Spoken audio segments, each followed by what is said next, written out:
Alright, so our first type of transformation is going to be a vertical stretch or a vertical compression, and that comes from the numbers in front of your parent function, whether it be greater than 1, so that makes it a vertical stretch, it's going to pull the parent function, or a number less than 1, which is going to compress it and make it into kind of a wider or a fatter graph that you want to think of it as.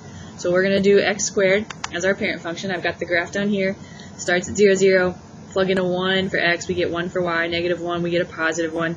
Same thing for the 2's. If I plug in a 2 and square it and a negative 2 or squared, I also get 4. So this is my parent function. It's important to recognize that this first point starts at the origin, and the next 2 points come from rising 1 and running 1. Think of it kind of like your slope. Now that doesn't occur after those points, but that's what you can kind of think of it as. These are the points that we're going to have my stretch and compressions that it's really going to affect. So if we think about the first one, we've got a 5x squared. So I'm going to draw a graph.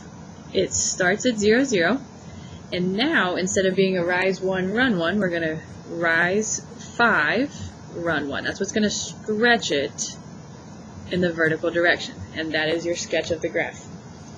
If I'm going to go ahead and jump to the 3 just to do it, since it is another vertical stretch. Starts at 0, 0.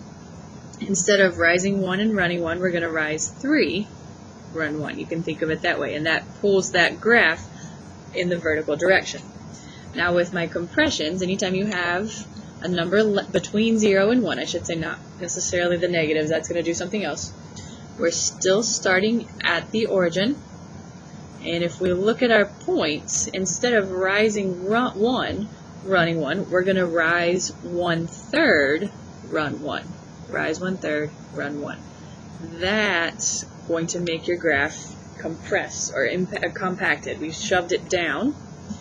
Similarly, if we have 1/5 x squared, we're going to go through, instead of rise 1, run 1, we're going to rise 1/5, run 1 in both directions, and that creates your compression.